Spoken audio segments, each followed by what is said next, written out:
Apa? Berhenti. Belum dari. Lanjutin.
Nityananda Bhaktivedanta Swami Srila Prabhupada ki Jai.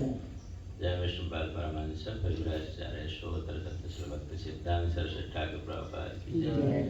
Antapoti Vaishnava Vrinda ki Jai. Namacharya Srila Haridas Thakur ki Jai. प्रेम से कहो श्री कृष्ण चैतन्य प्रभु नित्यानंद श्री अद्वैत गदाधर शिवासादि गौर भक्तवृंद की जय श्री श्री राधा राशेश्वर की जय श्री जगन्नाथ प्रदेश महाराज की जय श्री श्री गिरिधर लाल की जय श्री श्री गौरानिताय की जय ग्रंथराज श्रीमद् भागवत महापुराण की जय सामवेद भक्त वृंद की जय आई गौर प्रेमानंदे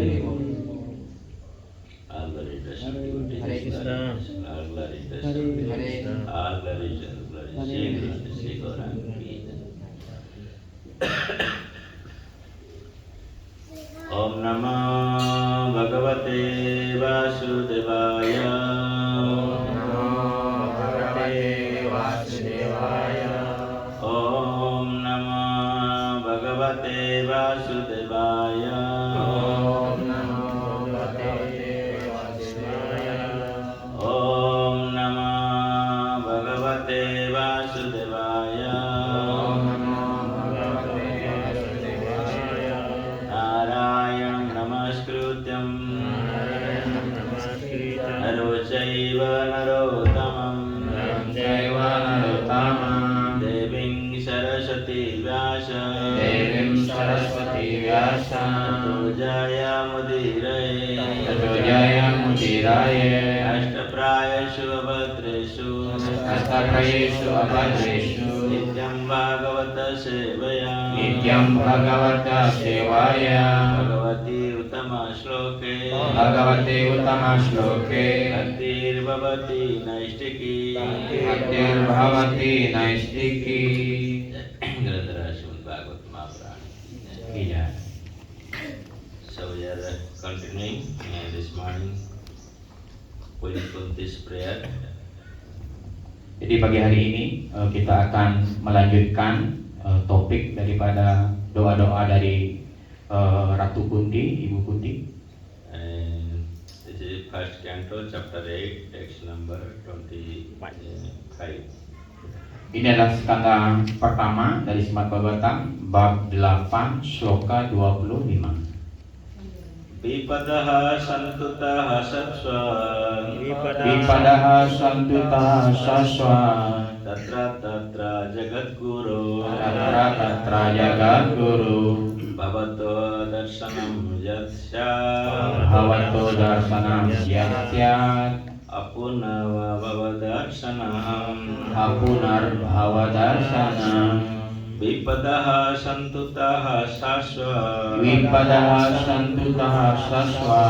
Tatra tatra jagadguru Tatra tatra jagadguru. Bhavato darsanam yatsya Bhavato darsanam yasyat. Apunar bhavadarsanam Apunar bhavadarsanam. Vipadaha santutaha saswa. Vipadaha santutaha saswa. Tatra tatra jagadguru. Tatra jagadguru Bhavato darsanam yasyat. Bhavato darsanam yasya Apunar bhavadarsanam. Vipada santuta saswa. Vipada santuta saswa. Tatra tatra jagat guru. Tatra tatra jagadguru Bhavato darsanam yasya. Bhavato darsanam yasya Apunat bhava darsanam. Apunar bhavadarsanam. Ladies, mothers, Mataji. Vipada santuta saswa. Tatra tatra jagadguru.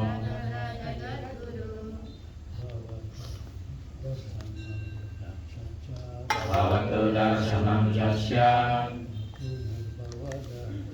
Apunar bhavadarsanam. Parmadaji. Vipada santuta saswa. Vipada santuta saswa. Tatra tatra jagadguru. Tatra tatra jagadguru. Bhavato darsanam yasya. Bhavato darsanam yasyat. Punar bhava darsanam. Apunar bhavadarsanam. okay, you can read translation and purport. Ya. Arti daripada sloka ini, aku sungguh-sungguh merindukan semua kejadian yang mencekam tersebut saat kami semua merasakan kehadiranmu secara terus-menerus dan dapat melihat dirimu bersama kami, yang berarti bahwa perputaran kelahiran dan kematian tidak mendatangi kami lagi. Penjelasan yang makurnya, Saudara Pak Bupati. Pada umumnya, orang yang menderita, orang yang terdesak suatu kebutuhan, orang yang sudah mengicapi tentang ketuhanan, dan orang yang ingin tahu tentang Tuhan, mulai mencari dan memuja Tuhan. Mereka dapat digolongkan sebagai orang saleh. Namun, orang yang bukan kepada Tuhan berserah diri, orang yang menghalalkan segala cara demi kenyamanannya, setinggi apapun pencapaiannya, hidupnya tidak terberkati oleh Tuhan, dan ia dapat digolongkan sebagai penentang Tuhan. Oleh karena itu, orang saleh tidak mencari perlindungan yang lain selain kepada Tuhan. Senantiasa ingat kepada kaki palma Tuhan berarti mempersiapkan diri meraih pembebasan dari penderitaan lahir dan mati. Karena itu, kendati beberapa kali terjadi bahaya mengancam, semua itu disikapi secara positif oleh Kunti, karena telah memberi dia kesempatan untuk selalu ingat kepada Tuhan, yang berarti pembebasan. Kaki palma Tuhan diakui sebagai bahtera yang paling mumpuni untuk dapat menyeberangi lautan luas kegelapan. Orang yang mengandalkan kaki palma Tuhan sebagai tempat berlindung, mengandalkan mudah mencapai pembebasan, semudah orang yang melompati kubangan air bekas jejak kaki anak sapi. Pindah ke tempat tinggal Tuhan berarti tidak lagi harus berurusan dengan tempat tinggal yang mengandung bahaya di setiap jengkalnya. Di dalam Bhagavad Gita, Tuhan menyatakan bahwa dunia material ini adalah tempat yang penuh bahaya. Namun, mayoritas orang-orang sedang ditutupi oleh ego sehingga mereka tidak menyadari kenyataan tersebut dan justru berusaha menyiasatinya dengan berbagai cara dan rencana. Mereka belum memperoleh keterangan lengkap mengenai kediaman Tuhan, suatu tempat rohani yang penuh dengan kebahagiaan tanpa diwarnai sedikit pun oleh bahaya. Karena itu, orang yang berpikir waras menjadi tidak goyah oleh godaan dunia material ini, yang pasti kemudian dilanda oleh bahaya dalam segala keadaan. Dengan demikian, seharusnya orang berpikir progresif. Orang yang berpikir progresif dalam keinsyafan spiritual, keluar dari dunia material yang penuh dengan penderitaan yang tak dapat dihindari ini. Sebab itulah tujuan utama kehidupan manusia, sang roh tidak tersentuh oleh bahaya yang menyakiti badan material. Itu sebabnya semua orang yang mengancam badan material dapat dikatakan palsu. Mungkin ada di antara kita yang pernah bermimpi bahwa kita digigit harimau yang membuat kita menjerit ketakutan. Tetapi selekas kita terjaga dari tidur, harimau itu tidak ada, dan rasa sakit gigitannya pun tidak ada. Itu hanyalah mimpi. Seperti itu pula segala bahaya yang mengancam badan material ini dikatakan hanya seperti mimpi. Jika cukup beruntung hingga seseorang berhubungan dengan Tuhan melalui bakti, maka itu adalah kesuksesan besar. Berhubungan dengan Tuhan melalui salah satu dari 9 cara bakti adalah langkah maju mengatasi bahaya material. Om Gyanatimirandasya Jnananjana Shalakaya Shaktim Unvaditam Jena Tasmai Shri Gurave Namah. Shri Chaitanya Manobhishtam Stapitam Jena Bhutale Swayam Rupam Kadamayam Dadati Swapadantikam. Bande Aham Shri Guru Sijata Padakamalam Shri Guru Vaishnavansha Shri Rupam Sagrajatam Sagana Raghunathanikam Tam Sajivam Sadvaitam Savadutam Parijana Saitam Krishna Chaitanya Devam Shri Radha Krishna Padanusakana Lalita Shri Shakamitam Namo Om Vishnu Padaya Krishna Prestaya Bhutale Srimate Bhakti Vedanta Swamiti Namine Namaste Saraswate Deve Gauravani Pracharine Nirvishesha Sunyavadi Pasyatya Desatarine Vanchakalpatarubhyasya Kripa Sindhubhya Patitanam Pavanebhyo Vaishnavebhyo Namo Namo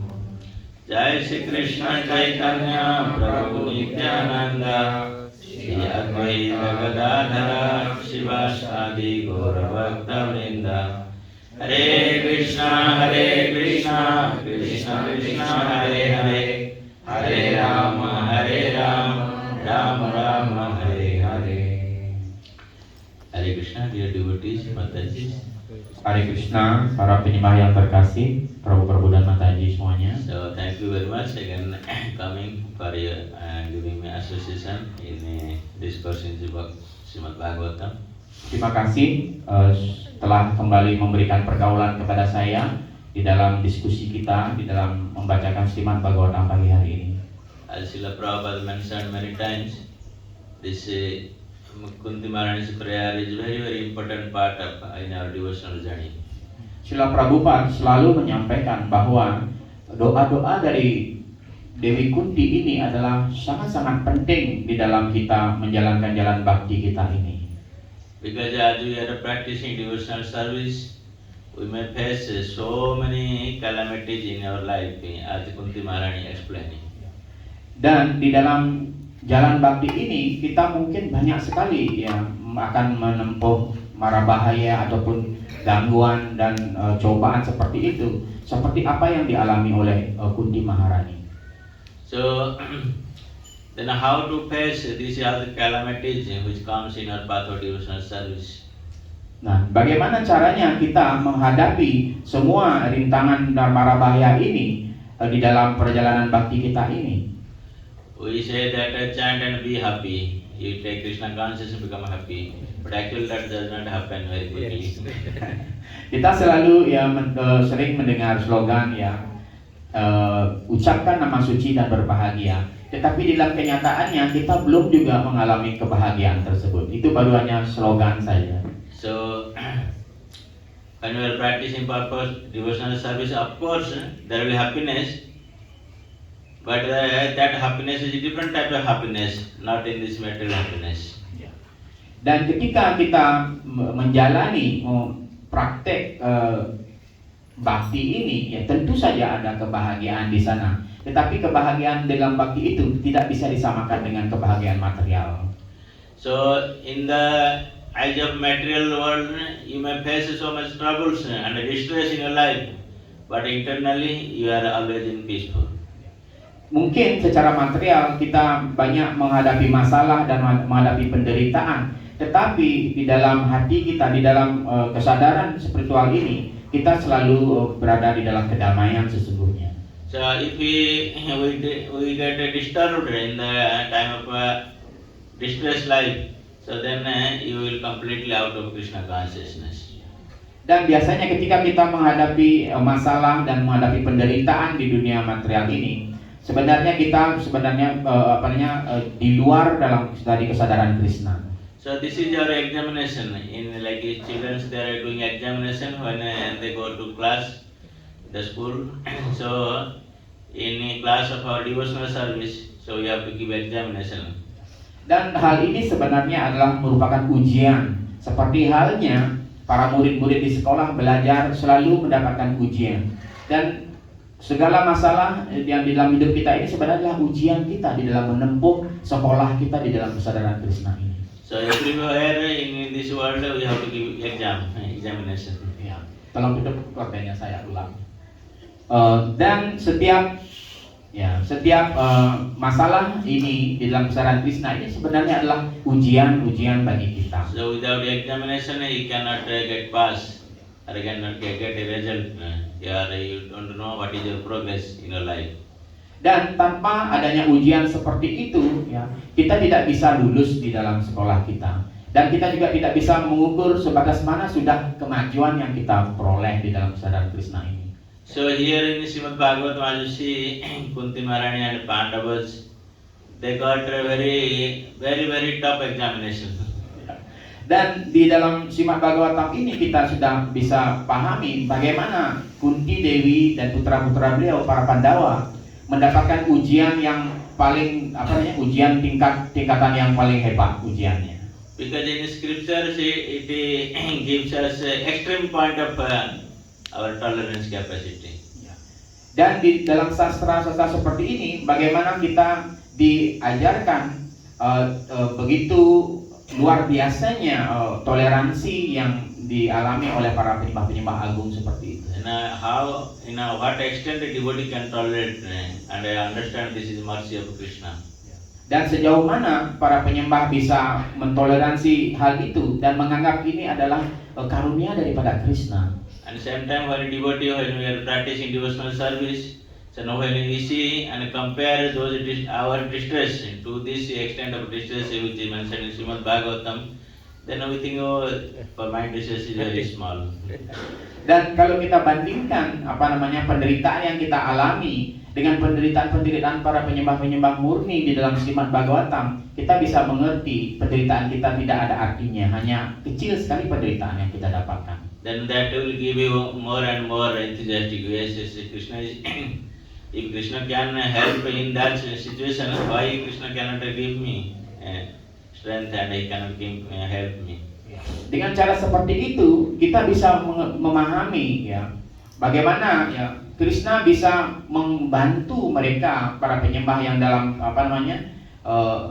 penderitaan yang lebih besar, dan bagaimana tentang saya dalam penderitaan yang lebih kecil, Krishna pasti akan membantu kami.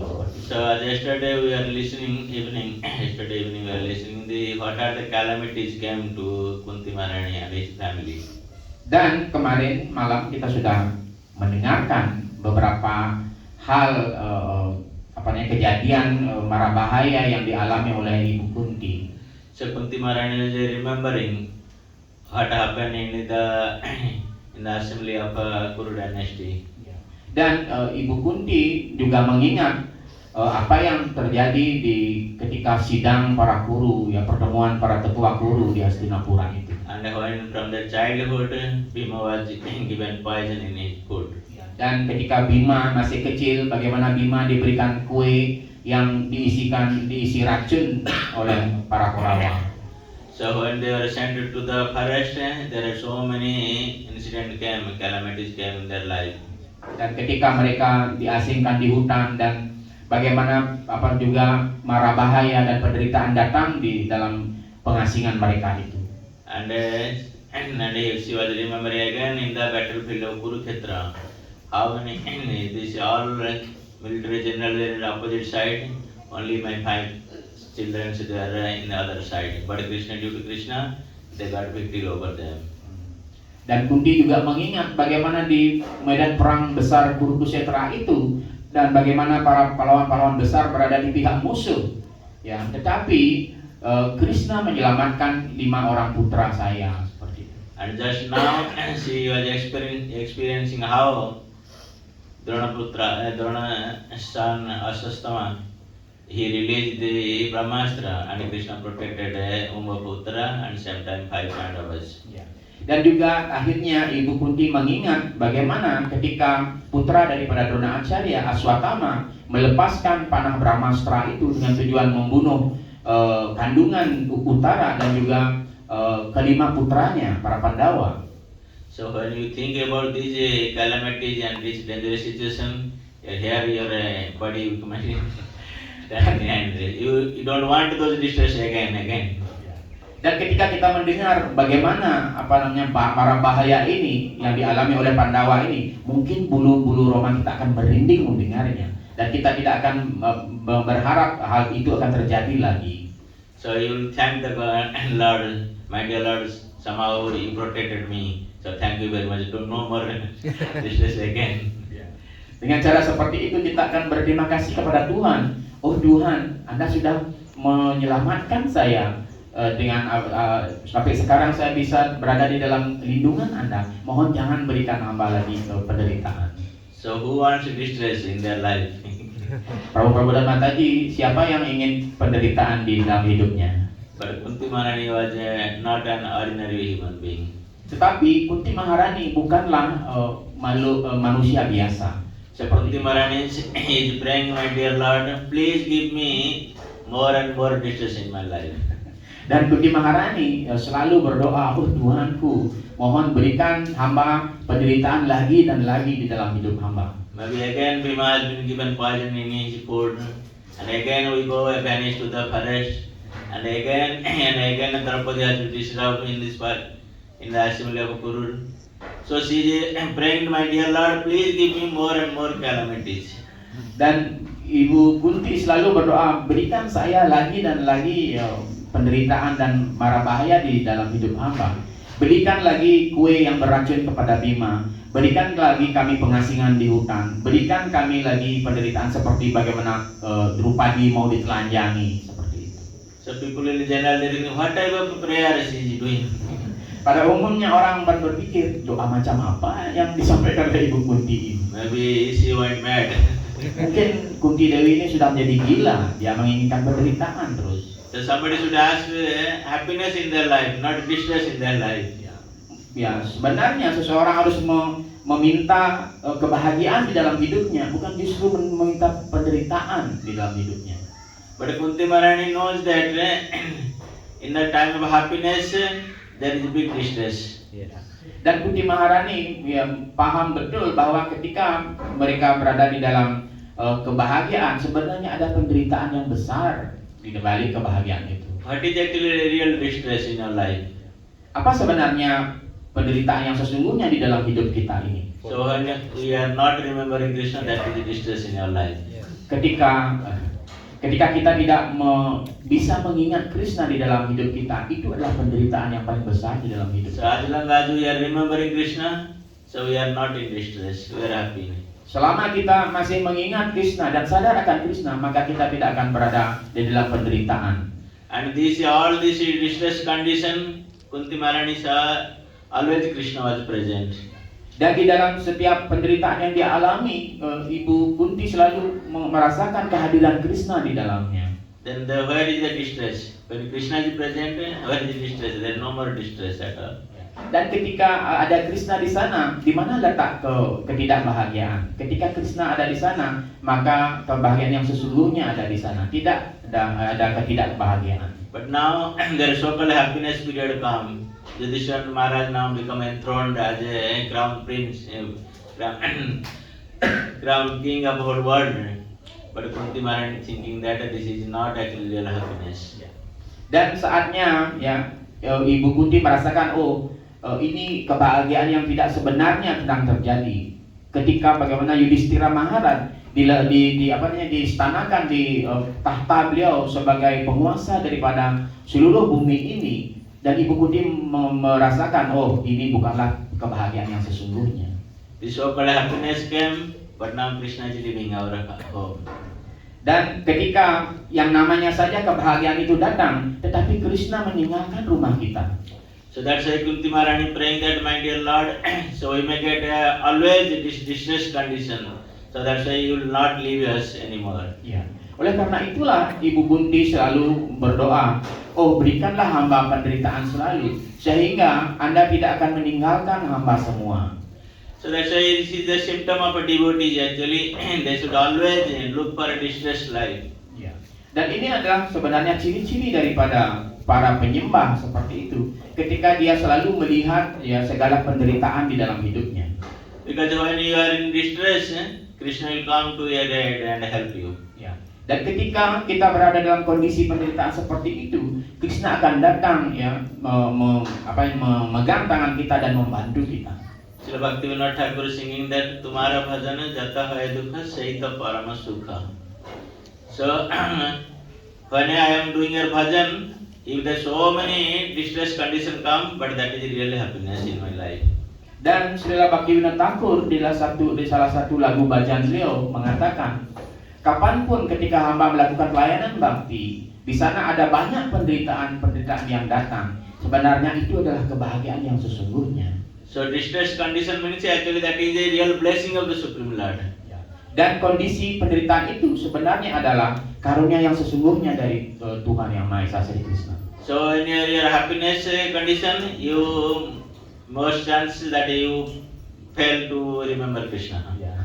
Ketika kita berada di dalam kebahagiaan, happy seperti itu, kadang-kadang kita ya mendapatkan kegagalan kita untuk mengingat Krishna. So Srila Sripal Maharaj in 2006, when Manipur bomb blast happened, so I called Maharaj and asked the situation. So Maharaj saying that Krishna was putting us in danger because we want to remember him more and more. Yes. Dan ketika ya kejadian yang dialami oleh Srila Bhakti Swarup Damodar Swami Srila Sripad Guru Maharaj, ketika ada bom meledak di Tempel ISKCON Manipur pada waktu itu, jadi beliau mengatakan sebenarnya Krishna ingin agar kita mengingat beliau terus dan menerus seperti itu. Then as soon as we come to little happiness in our life, then we forget about the miserable condition of this material world. Dan ketika sedikit saja ada kebahagiaan yang kita dapatkan di dunia material ini, kita sering lupa bahwa begitu banyak ada penderitaan lainnya di dunia material ini. We become very much complexion. Dan kita begitu It means not serious.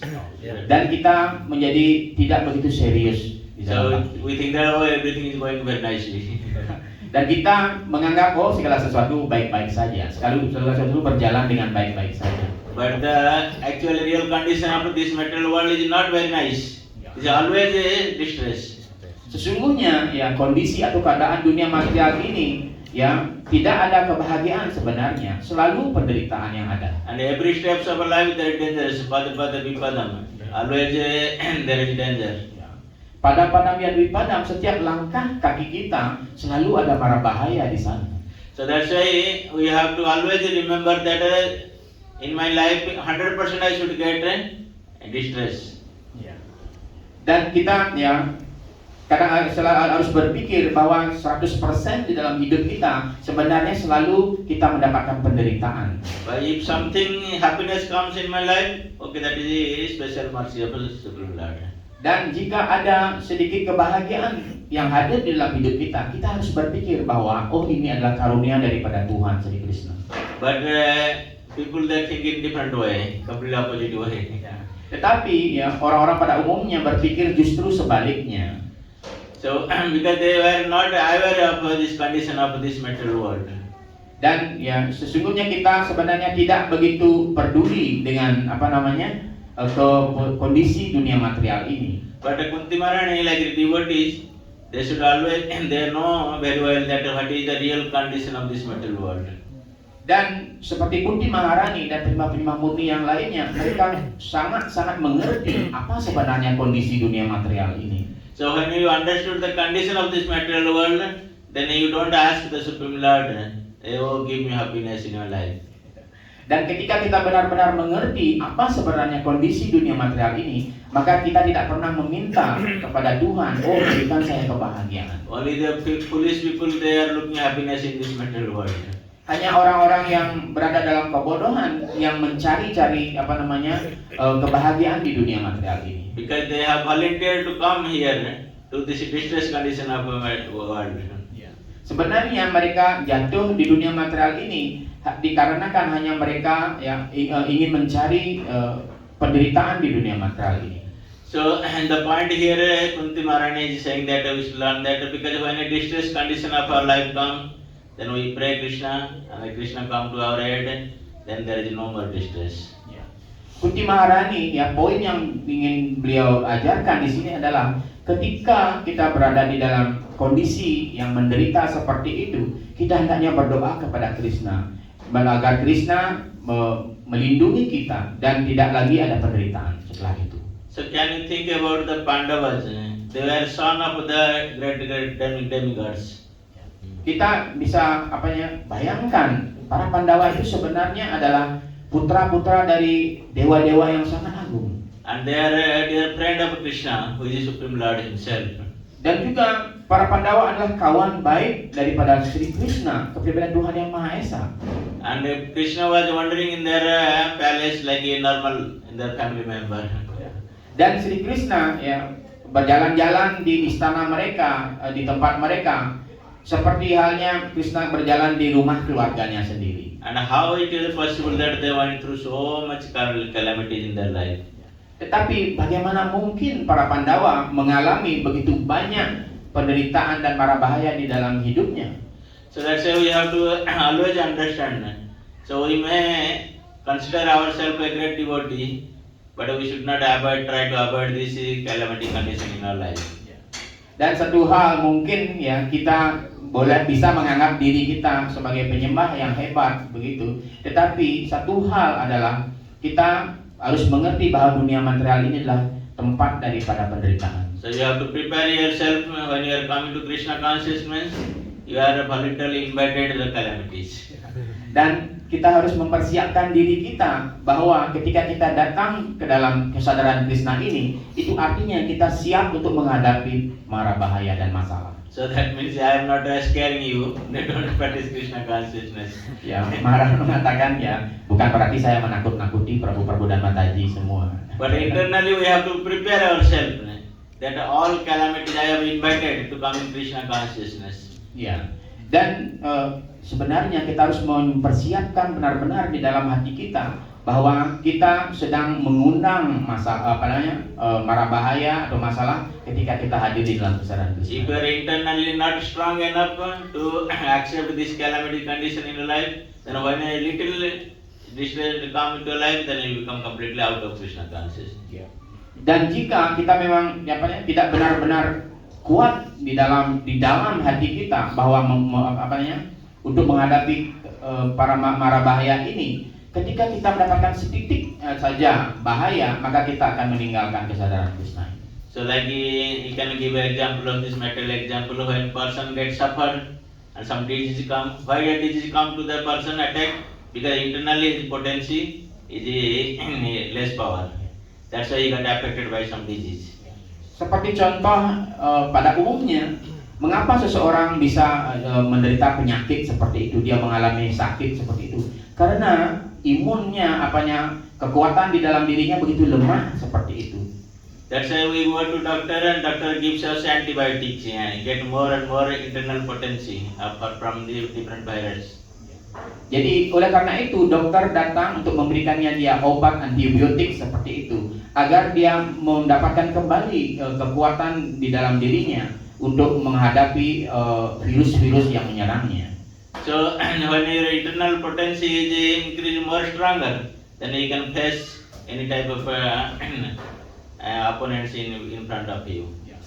Dan ketika dia mendapatkan potensi di dalam dirinya semakin kuat dan semakin kuat, itu adalah modal dia untuk bisa menghadapi segala cobaan atau rintangan yang dia hadapi. And also we remember Lord Brahma's prayer, how Lord Brahma is praying, those who are completely taken shelter the lotus feet of Krishna, all these calamities, whatever condition, it become like a cup who prints water in the cup, who prints of cup. Dan bagaimana seperti Dewa Brahma berdoa, di dalam doa beliau mengatakan, ketika seseorang berserah diri kepada kepribadian Tuhan Yang Maha Esa dan sibuk di dalam jalan bakti ini, dia segala masalah yang ada di dunia material ini tidak lebih hanya seperti kubangan air yang ada di dalam injakan kaki anak sapi. So not only the Supreme Lord himself, even in the Supreme Lord's holy name, somebody chants Hare Krishna, Krishna Krishna, Hare Hare, Hare Rama, Rama Rama.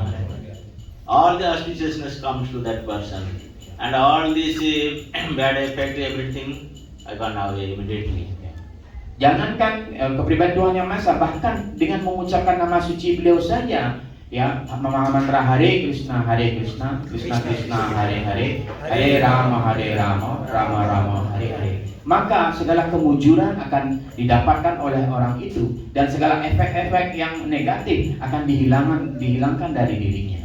So Kunti Maharani here giving us instruction that we should always remind that Krishna should come to my life. Dan Kunti Maharani di sini mengajarkan bagaimana kita hendaknya selalu berdoa agar Krishna selalu hadir di dalam hidup kita. So nobody wants to leave Krishna from their life, right? Ya. Dan hendaknya seseorang jangan pernah berpikir untuk meninggalkan Krishna di dalam hidupnya. So once Krishna comes to your life, you should never give up Krishna from your life. Sekali Krishna hadir di dalam hidup Anda, maka jangan pernah biarkan Krishna pergi dari hidup Anda. So like the story you see in the Ramayana. In Bali you have very prominent Ramayana. Yeah. So when Vishwamitra Rishi came to take Ram Lakshman from Dasarath Maharaj. Dan seperti ya di Bali Ramayana begitu terkenal sekali. Dan dalam cerita Ramayana itu ada satu cerita bagaimana Wiswamitra Muni datang untuk meminta Sri Ram dan Sri Lakshmana dari Maharaja Dasaratha ayahnya. So when Vishwamitra approached to Dasarath Maharaj treated him very nicely and set him in a good place. Then he asked, what I can serve you, what I can do for you. Ketika Wiswamitra Muni datang ke istana daripada Dasaratha Maharaj, Dasaratha Maharaj menyambut beliau dengan sangat baik sekali, ya, mempersilahkan, memberikan tempat duduk dan memberikan puja kepada Wiswamitra Muni dan mengatakan, apa yang bisa saya persembahkan sebagai pelayanan kepada Anda? So Vishwamitra told him that you promised me what I'll ask you, you should give me.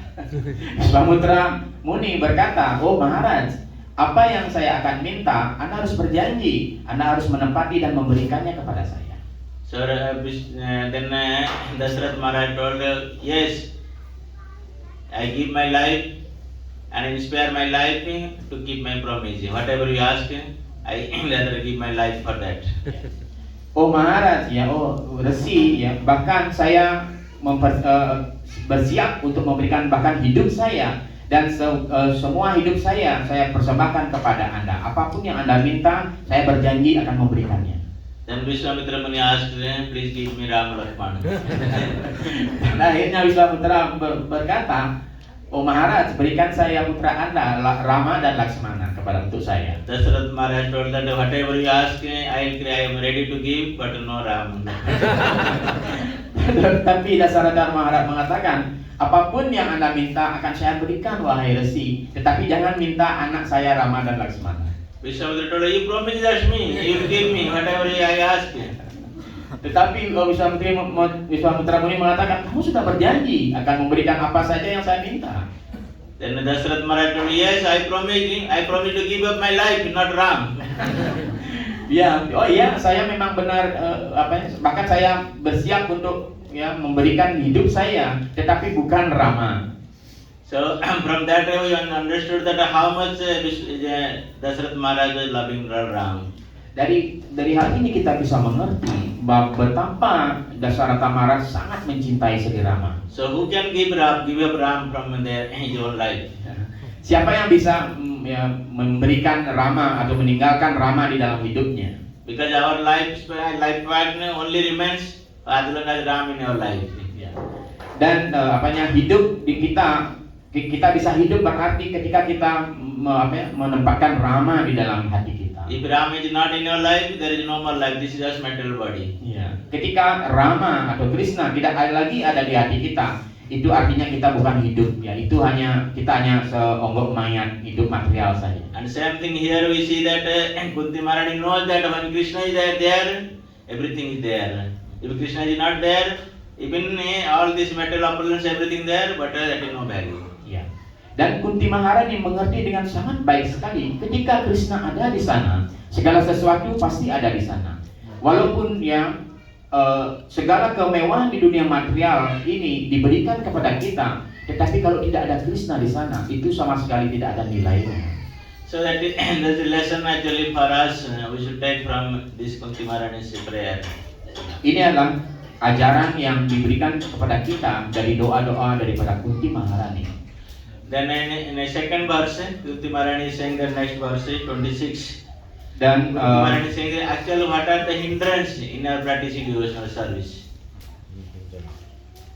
Dan di sloka selanjutnya, sloka 26, ya, berbagai macam halangan hadir di dalam pelayanan bakti, jalan bakti kata hidup kita. So we should always remember what are the obstacles in our path of devotion. Kita sebenarnya harus mengingat apa halangan-halangan yang terjadi di dalam hidup kita. So Kunti Maharani is saying that Dharma Ishwarya Sutasri Janmaiswarya Sruta Sribil. Janmaiswarya Sruta Sribil. Janmaiswarya Sruta Sribil. Edamana Madapuman. Edamana Madapuman. Nirbahatya Abhihatak. Naivarhatya Vidatumbai. Tvam Akincana Gocharaha. Tvam Akincana Gocharaha. So Kunti Maharani saying that 4 things are obstacle in our path of devotion. Kunti Maharani mengatakan ada 4 hal yang merupakan halangan di dalam hidup kita. Janma, Aishwarya, Sruta and Sri. These 4 are obstacle in our life of devotion. Ya, Janma, Aishwarya, Sruta dan Sri ini adalah 4 hal yang merupakan halangan di dalam bakti Janma means kita. birth. If you are taken birth in aristocratic family or your family are devotees, we become very much proud sometimes. Janma artinya kelahiran. Ketika kita lahir di keluarga ningrat atau keluarga yang kaya raya penuh kemewahan, kita akan Bangga. Ya, kita akan menjadi bangga. So at the same time Aishwarya, when you have so much opulence, that also become obstacle in our life. Kemudian Aishwarya, ketika kemewahan ada di sana, kita juga akan Halangan. menemukan halangan di dalam hidup kita. So you think that I am the Ishwara. So Dan you kita think- berpikir bahwa kita adalah pengendali so Aishwarya. there is no more Ishwara, so you forget Krishna. Jadi kita tidak berpikir ada Ishwarya yang lainnya di sana. Kita melupakan Krishna. And Sruta means who is very much advanced in getting knowledge. Are many Vedic scriptures. Sruta artinya mereka yang begitu penuh pengetahuan dan mengetahui banyak ilmu daripada kesusastraan Weda. So you you may become very scholarly, reading so many Vedas, so many literature, getting by heart. But if you don't understand Krishna, then that's useless. Ya, kita merasa begitu terpelajar, begitu cerdas, banyak mengerti sastra seperti itu. Tetapi kalau kita tidak mengerti mengerti Krishna, semua itu tidak ada artinya. And Sri means beauty. Sri artinya keindahan, ketampanan atau kecantikan. So if you are somehow endowed with a beautiful form, beautiful body, then you think that others are very ugly. They are not.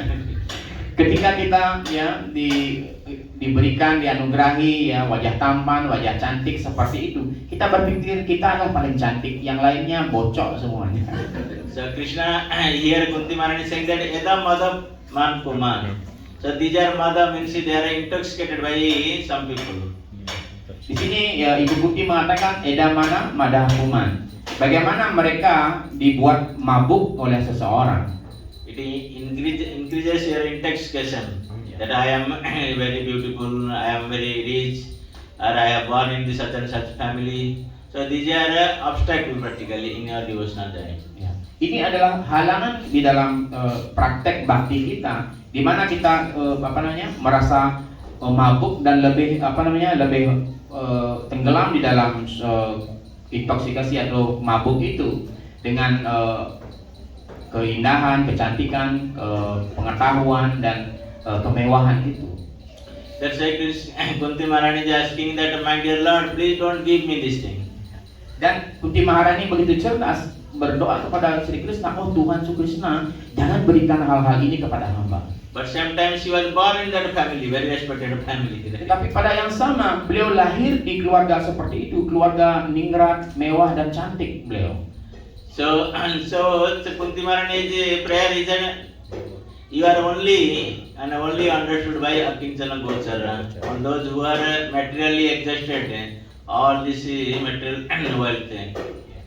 Dan Kunti Maharani akhirnya berdoa bahwa Anda hanya bisa dimengerti oleh mereka yang Akincana Gochara, yang sudah tidak terikat terikat lagi dengan kemewahan dan kekayaan di dunia material ini. Because the pure devotee, sometimes they are called the Akincana, means they don't have any material wealth. Dan kadang-kadang para penyembah disebut dengan Akincana, mereka tidak memiliki kemewahan atau harta secara material. In the outside people, in the materialistic people, they may look like a very beggar, or they are not wealthy at all. Dan secara pandangan material mereka kadang-kadang terlihat seperti layaknya seperti pengemis seperti itu, dan mereka tidak memiliki harta sedikit pun. But they are the wealthiest person in this world.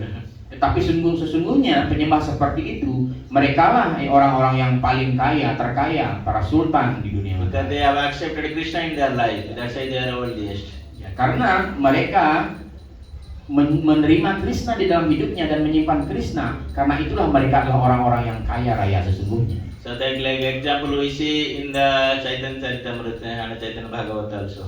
Ya, dan seperti contoh diberikan di dalam Chaitanya Charitamrita dan juga di dalam Chaitanya Bhagavata. So there is a Brahman who was in Kashi in Banaras. Ada cerita, ada seorang Brahmana yang berasal dari Kashi, Benares. So he was a worshipper of Lord Shiva, Kashi Vishwanath there. Dan dia adalah penyembah Shiva yang sangat setrik seperti itu, Kashi Vishwanath. So he was serving Lord Shiva without any expectation. Beliau memuja Dewa Shiva tanpa mengharapkan apapun dari Dewa Shiva. So he had a daughter who came to now marriageable age.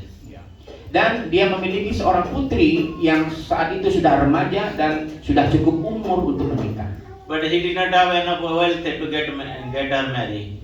Tetapi dia tidak memiliki cukup uang untuk membiayai pernikahan putrinya itu. So he was always thinking that how can I get her married?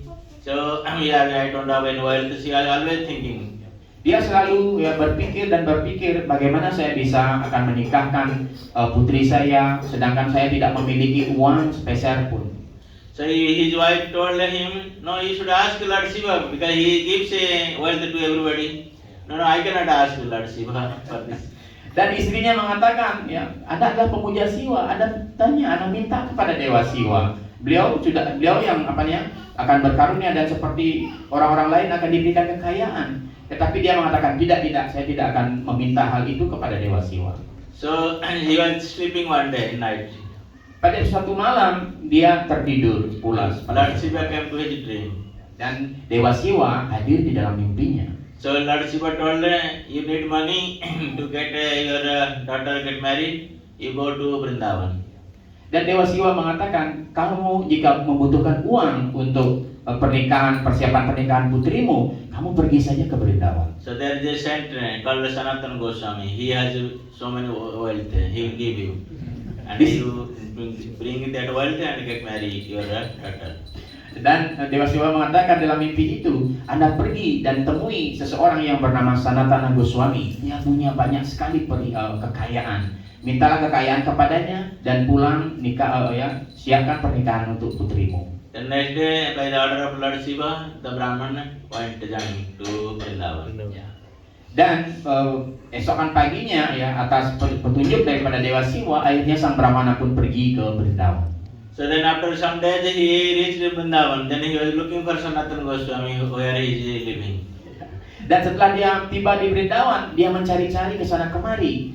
Di mana Sanatana Goswami tinggal? So in his mind he thought that Lord Shiva asked him for wealth, means that Sanatana Goswami must be a very rich person and he have big house, opulence, this thing, that thing. So he was looking at for address for Sanatana Goswami. Dan dia berpikir karena Dewa Shiva mengatakan Sanatana Goswami adalah orang yang kaya raya sekali, dan dia berpikir pasti rumahnya sangat mewah sekali dan megah sekali karena dia adalah orang kaya. Dan segera dia menanyakan di mana alamat rumah daripada Sanatana Goswami kepada penduduk di sana. But Sanatana Goswami also very famous in Vrindavan. Dan dan juga Sanatana Goswami memang terkenal di Vrindavan. So in Vrindavan when he asked, everybody said, yes, we know the Sanatana Goswami. You please look at the bank of Jamuna, maybe some tree, his house maybe, he may reside some tree. Dan kalau kita tanya siapa saja, kita tanya di Vrindavan, semua orang tahu di mana rumah Sanatana Goswami. Mereka akan mengatakan, oh iya, Anda bisa menemui Sanatana Goswami di pinggir Sungai Yamuna di bawah sebuah pohon seperti itu. So he was wondering how the person who has so much wealth he can live in the underneath of the tree. Dan dia akhirnya terheran bagaimana orang yang kaya raya, dijelaskan sebagai orang yang kaya raya, hidup di pinggir sungai dan di bawah pohon. So finally he approached Sanatana Goswami. Dan akhirnya dia bisa menemui Sanatan Goswami pada waktu itu. Now he completely illusioned himself. When he saw Sanatana Goswami, only one cloth here, one cloth, and one cloth in the upper body. So he completely thinking that Lord Shiva cheated me. Dan ketika dia melihat sosok Sanatan Goswami seperti itu, dia menjadi kaget seperti itu. Karena Sanatan Goswami hanya menggunakan kain seperti kain sederhana itu dan memakai cadar seperti itu. Kemudian dia berpikir, wah, Dewa Siwa sudah menipu saya ini. So but somehow he had faith in Lord Shiva, so okay, let me approach this person. Tetapi entah bagaimana dia memiliki keyakinan dengan kata-kata Dewa Siwa, baiklah akan saya dekati orang ini. Then he approached Sanatana Goswami. Then Sanatana Goswami asked him, "What I can help you?" And he told, "I am from Banaras, Kashi. Lord Shiva told me that you have some wealth. Please give me. I want to get my daughter married." Dan akhirnya Sanatan Goswami mengatakan, apa yang bisa saya bantu? Mengapa Anda datang kemari? Dia memperkenalkan dirinya, saya adalah seorang Brahmana dari Kashi, Benares. Dan Dewa Siwa menyuruh saya datang kepada Anda untuk minta kekayaan untuk modal pernikahan daripada putri saya. So then Sanatana Goswami remembered, Lord Shiva will not tell lie. So he remembered some few days before he was chanting and taking bath in the Jamuna, and one touchstone was touching his feet. Dan Sanatana Goswami juga mengerti bahwa Dewa Siwa tidak pernah berkata bohong. Dan akhirnya Sanatana Goswami ingat seperti itu. Kemarin ketika beliau sedang mandi di Sungai Yamuna, ketika beliau mandi seperti itu ada sebuah batu, batu Cintamani menyentuh kaki Padma beliau. Sanatana Goswami was chief minister in the Nabha. He knows that what is the touchstone, value of touchstone. Sebelumnya Sanatana Goswami adalah bendahara di dalam kerajaan Nawab Hussein seperti itu. Dan beliau mengerti, tahu apa nilai daripada batu Cintamani itu. So and also now he become completely renounced. So what is the use of this Cintamani? He was throwing away every time. Dan sekarang Sanatana Goswami sebenarnya sudah terlepas dari ikatan dunia material sepenuhnya. Ketika batu itu menyentuh kakinya, berulang kali Sanatana Goswami membuangnya. But as many times he was throwing this Cintamani, touchstone was coming and touching to his feet.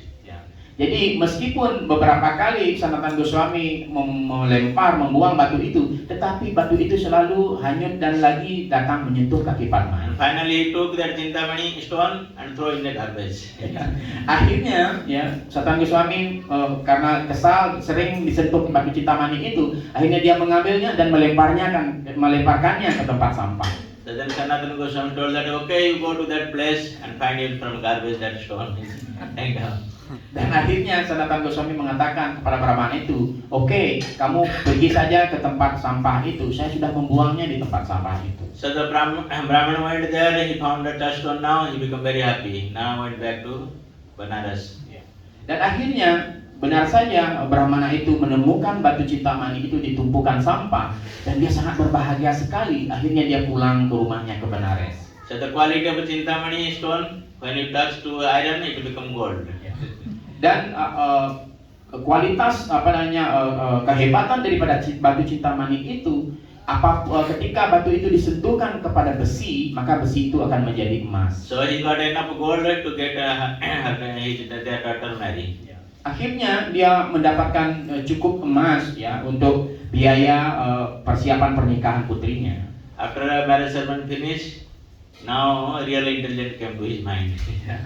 Dan ketika pesta pernikahan itu sudah selesai, putrinya sudah menikah, akhirnya kecerdasan yang sesungguhnya hadir di dalam pikirannya. So you are thinking in his mind, this Sanatana Goswami must have a more precious thing than this Cintamani stone. Di dalam pikirannya dia berpikir, saat ini Sanatana Goswami itu pastilah orang yang paling kaya sekali. Bagaimana dia memberikan saya batu Cintamani ini? Pasti ada kekayaan yang lebih besar yang dia miliki. Unless he has more valuable thing than this Cintamani, why he discarded this in the garbage? Kecuali dia memiliki kekayaan yang lebih besar, bagaimana mungkin Sanatan Goswami melempar batu cintamani yang berharga ini ke tempat sampah? So let me go again and get that most precious thing what he had. That's why he discarded this Chintamani. Ya, dan dia berkata, lebih baik saya datang lagi kepadanya dan saya meminta hal yang lebih berharga lagi daripada sekedar batu cintamani ini. Akhirnya dia membuang batu cintamani ini dan dia pergi kepada Sanatan Goswami. So he went back again Vrindavan, and he met Sanatan Goswami again. He asked, "My dear sir, you cheated me." Dan kembali lagi dia pergi ke Vrindavan dan bertemu dengan Sanatan Goswami dan dia berkata, "Oh Tuan, Anda sudah menipu saya." So he must have more valuable things than this Chintamani stone. Anda pastilah memiliki sesuatu yang lebih berharga, jauh lebih berharga daripada batu cintamani ini. Sanatana Goswami said, "Yes, I have more valuable than this Chintamani stone." Dan Sanatan Goswami mengatakan, ya benar, saya memiliki sesuatu yang lebih berharga, jauh lebih berharga daripada batu cintamani ini. Then Brahman told, "Please, my dear sir, please give me that valuable gems." Dan akhirnya Brahmana itu mengatakan, oh Tuan, mohon berikan saya permata yang berharga itu kepada saya. So Sanatana Goswami told, "Okay, now we go to Jamuna, take bath and throw this in the deep river." Dan akhirnya Sanatan Goswami mengatakan, baiklah, sekarang kamu pergi ke Sungai Yamuna dan mandi di sana, lemparkan batu cintamani itu jauh-jauh. The Brahman followed the order and came back after throwing this in Jamuna, and Sanatana Goswami gave him real valuable things. Dan setelah dia mandi dan melemparkan batu cintamani itu, akhirnya Brahmana itu datang kepada Sanatan Goswami, dan saatnya Sanatan Goswami memberikan dia sesuatu yang jauh lebih berharga dari. So what are the most valuable things Sanatana Goswami gave? Hare Krishna, Hare Krishna, Krishna Krishna, Hare Hare, Hare Rama, Hare Rama, Rama Rama, Hare Hare. Apakah itu yang lebih berharga dari batu cintamani itu yang diberikan oleh Sanatan Goswami? Yaitu Maha Mantra Hare Krishna, Hare Krishna, Krishna Krishna, Hare Hare, Hare Rama, Rama Rama, Hare Hare. So that's why here Kunti Maharani is saying that you are only known those who are completely materially exhausted people. Means those are saintly pure person, you only known to them. Anda hanya bisa dikenal oleh mereka yang benar-benar para orang-orang suci, orang-orang yang berada di suara bakti yang murni. Hanya mereka yang Anda mengerti Anda, dan Anda dikenal oleh orang-orang suci itu. Actually, this Janma, Aishwarya, Sutta, Sri, they are not obstacle. But when we are completely mad over that, then that become obstacle. Ya, sebenarnya Janma, Aishwarya, Sutta, Sri ini bukanlah sebuah halangan atau hambatan di dalam jalan bakti ini. Tetapi ketika kita tidak tahu memanfaatkannya, maka dia akan menjadi hambatan. If you see the Sanatana Goswami, he was born in very highest family at Brahmana, pure Brahman family. And same time he was the chief minister in the Nawab Hussain Shah. Such a great post he was. But he was not mad after those things. Seperti kita ketahui, Sanatan Goswami, beliau sebenarnya lahir di keluarga Brahmana yang sangat luar biasa, hebat sekali. Dan pada yang sama, beliau juga adalah Perdana Menteri di pemerintahan Nawab Hussain Shah. Bukan posisi yang ecek-ecek, itu posisi yang sangat luar biasa, yang sangat tinggi seperti itu. And sometimes he was Sutta also. He knows so many literature, languages. Dan A very scholarly person, but still he was not affected by those things. Dan di samping itu beliau adalah seorang yang sruta, orang yang begitu terpelajar sekali. Beliau banyak tahu sastra dan banyak tahu berbagai macam bahasa seperti itu. Tetapi Sanatan Goswami tidak terpengaruh oleh ketiga hal ini. So rather he was always thinking that I am the lowest of the all lowest, all living entity. Dan pada yang sama, beliau selalu berpikir, oh saya adalah yang rendah daripada yang rendah dari semua makhluk hidup di dunia ini. Though I was born in the Brahman family, but I was serving in the Mlecha, Jabana. Meskipun ya saya lahir di keluarga Brahmana yang agung, tetapi saya bekerja melayani mereka para meleca, para pemakan daging sapi. So that's why when Sanatana Goswami went to Jagannath Puri, he was not passing through the main road of Jagannath Puri. Dan ketika Sanatan Goswami pergi ke Jagannath Puri, Bahkan beliau tidak berjalan melewati jalan umum di di jalan utama di depan tempel Jagannath Puri itu. Because he was thinking that the Sevites or the Pandas, those who are serving Lord Jagannath, they are passing through this road. If they see me, then they become contaminated. So he was avoid himself. Dia berpikir, Sanatana Goswami berpikir, ketika para pelayan Sri Jagannath, para ponda, para pendeta yang melakukan pelayanan kepada Sri Jagannath, mereka selalu melewati jalan utama itu ketika ke tempel. Dan jika mereka melihat diri saya, mereka akan menjadi tercemar. Oleh karena itu beliau mengambil jalan yang lain seperti itu. So he was staying with Haridas Thakur. Dan beliau tinggal bersama Srila Haridas Thakur. But Chaitanya Mahaprabhu considered Sanatana Goswami as the greatest devotee of. Dan Sri Chaitanya Mahaprabhu yang menganggap menerima Sanatana Goswami sebagai seorang penyembah yang sangat murni. And Chaitanya Mahaprabhu will take many advice from Sanatana Goswami many times. Dan beberapa kali Sri Chaitanya Mahaprabhu bahkan meminta nasihat daripada Sanatana Goswami. So these are the Kuntima showing that these are the quality of devotees. We should try to develop ourselves. Ya. Dan inilah kualitas-kualitas ya daripada para penyembah yang dimana kita harus mengembangkan di dalam diri kita kualitas-kualitas para penyembah murni itu. Those who are great devotees, they don't want to show off their so-called material qualities. Dan bagi mereka ya para penyembah murni, mereka tidak pernah memamerkan ya kehebatan-kehebatan material mereka. Because Bhaktivinoda Thakur also singing Jada Vidya Jata Mayar Vaibhava Tumara Bhajana Badha. If the so-called material education, so-called material beauty, they are a completely hindrance obstacle in your devotional life. Dan Srila Bhaktivinoda Thakur juga mengatakan ya kecerdasan material ataupun keindahan, kecantikan, ketampanan secara material itu hanyalah seperti halangan atau rintangan di dalam jalan bakti kita. At the same time we see also Srila Sripad Maharaj, he was so much materially educated, but that was not obstacle for him practicing devotional service. Dan pada yang sama kita melihat contoh Sripad Maharaj, walaupun beliau sangat cerdas secara material, tapi itu bukan halangan bagi beliau. So always Maharaj was saying that I am just trying to practice devotional service. Dan beliau selalu berkata, saya mencoba belajar mempraktekkan pelayanan bakti ini. So that's why as we are singing always Krishna se tomar Krishna ditya par. So only Krishna become their property actually, those who are pure devotee of Supreme Lord. Dan kita sering di dalam lagu bhajan ya, Krishna Setomara, Krishna Diteparo. Dan Krishna adalah milik dari para penyembah murni beliau. Because their actual wealth is Krishna. Dan karena kekayaan yang sesungguhnya adalah Krishna. So we should always take in this lesson from Kunti Maharani that we should not be very much proud of whatever condition we may be, what family we are coming in, or how much wealth I have, or how much beauty I am, or anything this so-called material things, we should not be proud of those things. Kunti Maharani mengajarkan hendaknya kita jangan menjadi bangga akan kelahiran yang kita dapatkan, kemudian kemewahan, kemudian kecerdasan yang mungkin kita dapatkan. Hendaknya kita jangan menjadi bangga akan hal ini.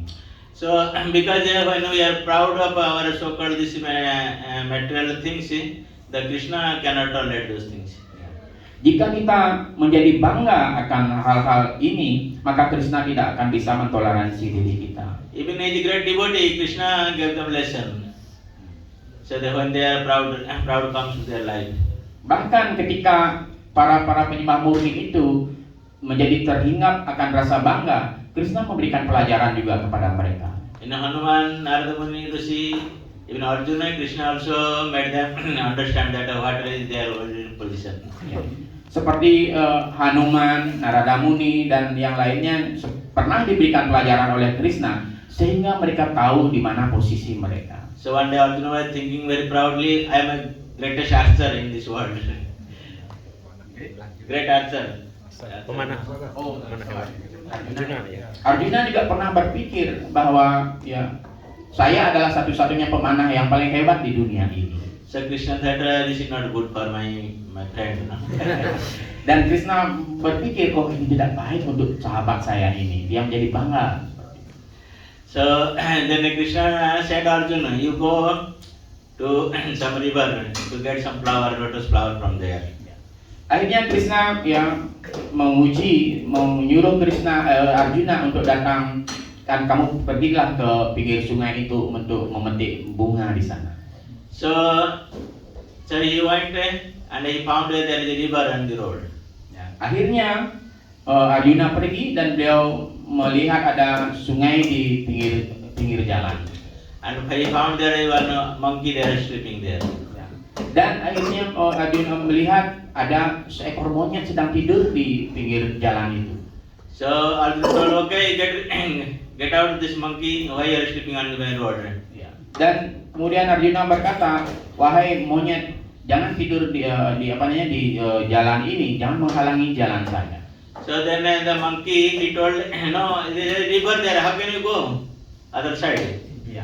Dan akhirnya monyet itu berkata, oh itu di sebelah sana itu adalah sungai. Bagaimana saya bisa pergi karena di sana ada sungai? Saya tidak bisa minggir. Then Arjuna was very proud. You know, I can make a bridge in this river by shooting an arrow. Ya. Dan Arjuna akhirnya berkata dengan rasa bangga, saya bisa membuat jembatan ya, dari panah saya untuk bisa menyeberangi sungai ini. So immediately Arjuna shoot an arrow and make a bridge under the river. Dan segera Arjuna memanah anak panah itu dan membuat jembatan dari anak panah di sungai itu. And this monkey was really actually Hanuman. He just smashed it and the river broken. Dan sebenarnya monyet itu, ya kera itu adalah Sri Hanuman sendiri. Dan akhirnya beliau menghantam jembatan itu dan hancur berantakan. So many times that went like that. Arjuna making bridge and Hanuman breaking the bridge. Dan beberapa kali hal itu terjadi terulang begitu. Lagi Arjuna membuat jembatan, lagi dihantam oleh Hanuman dan hancur. Seperti itu seterusnya. So now Arjuna could understand this is not ordinary monkey. Akhirnya Arjuna mengerti, oh ini bukanlah monyet biasa. But till now nobody dare to challenge upon me and my archery. This must be great person. Dan ya, yang saya tahu tidak ada seorang pun yang bisa mengalahkan kehebatan saya dalam seni panah seperti itu. Berarti ini bukanlah orang yang biasa. Then he prayed to the monkey, please show me the original form. Then the monkey disguised as Hanuman. Akhirnya Arjuna ya meminta, oh tunjukkanlah wujud sejati Anda, siapa sebenarnya Anda. Akhirnya monyet itu menampakkan dirinya dan beliau adalah Hanuman sendiri. So like that Krishna does not actually tolerate the devotee when they become very proud of their so-called material things. Sebenarnya Krishna tidak tega, tidak toleransi melihat penyembahnya menjadi bangga akan hal-hal material. Because Krishna knows very well these material things are obstacle in their life, and sometimes he make plan to take away these material things from you. Karena Krishna tahu ya hal-hal material ini akan menjadi hambatan, halangan di dalam jalan bakti para penyembahnya. Oleh karena itu terkadang Krishna mengambil semua kekayaan kemewahan itu agar para penyembahnya tidak terikat. That's in 10th canto Krishna says in Bhagavatam, Krishna says that those who are rich, actually I favor those person, I take away all his material wealth. Di dalam skanda 6 Bhagavatam, Sri Krishna berkata ya, sebenarnya saya sangat menyayangi dan memperlakukan spesial kepada mereka. Oleh karena itulah saya mengambil kekayaan yang dia miliki. So then you may think that what is the special favor if you take away my all the wealth? Mungkin kita berpikir karunia spesial apa itu yang diberikan? Mengapa justru kekayaan saya diambil? But the pure devotee like Srila Prabhupada, they understood this is a special favor of Krishna towards me. Oleh karena itu para penyembah murni kepada seperti Srila Prabhupada, beliau paham dan mengerti bahwa ini adalah karunia yang spesial untuk diri saya. So when Srila Prabhupada was thinking how to go fulfill his desire of his spiritual master, But he was entangled with his so-called factory, business, this thing, that thing. He could not get time. Dan bagaimana ketika Srila Prabhupada yang diberikan perintah oleh guru kerohanian beliau, tetapi beliau ya, seperti pabrik, apotek, usaha beliau itu merupakan sebuah hambatan bagi beliau untuk menjalankan perintah guru kerohanian beliau. So he was intensely trying how to get rid of from this. Then one day what happened? The factory had been stolen and put in fire. And all these workers in factory, they stole everything. Dan setiap hari beliau selalu berpikir bagaimana saya bisa terbebas, terlepas dari usaha perusahaan-perusahaan saya ini. Dan benar saja suatu ketika ya pabrik beliau kebakaran seperti itu dan banyak sekali barang-barang dicuri seperti itu dan para karyawan-karyawan mengambil semua barang-barang dan bangkrut usaha beliau. So when Prabhupada got this news, he remembered this verse from Srimad Bhagavatam. Ketika Prabhupada mendengarkan berita bahwa toko pabrik-pabrik beliau kebakar seperti itu, akhirnya beliau ingat dan mengingat sloka di dalam Srimad Bhagavatam itu. So Prabhupada remembered that this is the special favor towards the devotees, towards me, Krishna. Because that's why Krishna took all my material wealth. Prabhupada berpikir ini adalah karunia spesial untuk saya. Krishna sudah mengambil segala sesuatu yang menjadi penghalang di dalam bakti saya. Because these were obstacle in my journey of spiritual life. Ini adalah sebenarnya penghalang-penghalang di dalam perjalanan kehidupan spiritual saya. But if ordinary devotee, they think, oh, what kind of special favor? This is a curse towards me. Tetapi orang-orang pada umumnya akan berpikir karunia spesial semacam apa ini? Ini sebenarnya kutukan di dalam hidup saya. So unless until we become helpless, then we will not looking for the help. Sampai ya suatu saat kita benar-benar dalam posisi helpless, ya, menyerah begitu, tidak ada bantuan seperti itu, barulah bantuan itu akan datang. If you thinking that I am self-sufficient, then Krishna, why he will bother about you? Jika kita berpikir ya saya sudah berkecukupan dan saya memiliki segala sesuatu, bagaimana Krishna akan membantu kita, menolong kita? So those who are pure devotees called Akinchana, they always think themselves they are completely helpless. Oleh karena itu, ya para penyembah yang disebut sebagai Akincana, mereka selalu berpikir bahwa diri beliau selalu tidak berdaya. So that's why here Kunti Maharani is teaching us from this wicked lesson that we should always think ourselves, I am completely helpless, my dear Lord, please help me. Oleh karena itu di dalam ajaran ini, Kunti Maharani ingin mengajarkan kepada kita bahwa kita harus selalu berpikir diri kita tidak berdaya. Oleh karena itu kita berdoa, oh Krishna, mohon tolonglah saya. Because so many material things are coming behind me and they are completely obstacling my path of journey, devotion journey. Please help me. Karena selalu banyak sekali hal-hal material yang di dalam dan segala kehambatan, halangan di dalam perjalanan hidup bakti saya ini. Oleh karena itu mohon bantulah hamba, tolonglah hamba. So when a devotee pray like this with the intention and love, and Krishna comes to your aid. Dan ketika seorang penyembah ya berdoa dan berpikir seperti ini dengan rasa cinta yang tulus kepada Krishna, maka Krishna akan datang ke hadapan kita. Hare Krishna. Hare Krishna. So you have any comment, question? Apakah ada pertanyaan atau komentar? Dipersilakan.